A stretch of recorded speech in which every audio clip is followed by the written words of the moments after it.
See this one, you could tell where it fell right here. You don't have to look too hard to know something's wrong here. Just right here is where it's supposed to have gutters. The house at 4665 Josephine is a pain in Nicole Nelson's you-know-what. So a lot of the excess water, it goes on the soil, and then the soil sinks the soil underneath. She says a roofer told her the disrepair next door could be messing with her house. She says it's already messing with her sense of security. It's just a lot of vagrants have been coming there. They're through the past have been set on fire twice.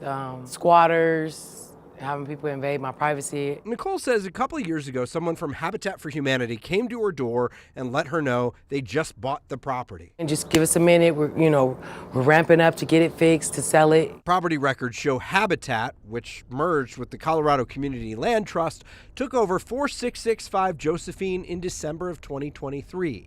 In the year and a half since, Steve on Your Side found cops have been called to that property twice, once to kick out people who weren't supposed to be there. And Denver's planning department says last year the property was added to the city's neglected and derelict properties list, which could lead to fines for the owner if they don't show the city a plan to mitigate. The city told Steve on Your Side the property has been boarded up twice in the last month. You could tell it's new plywood, so they just recently did all of that since all this has been going on. All this is a lawsuit filed by a real estate developer earlier this month who Nicole says was interested in buying and rehabbing that property. When the guy came to me and told me that they were wanting to acquire it, that's what they do. They go and get dilapidated houses and fix them up. In the lawsuit, Pinpoint Properties LLC lists Nicole as an injured property owner and used pretty pointed language. Quote, defendant is more aptly described as habitat for squalor, it reads.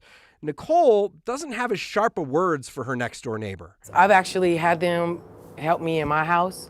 I have seen in the past where they were very much a blessing to a lot of people. She's just glad someone is finally paying attention. But I do appreciate the fact that someone can, you see this as a useful property, that if they make it to be great, then we can all be greater.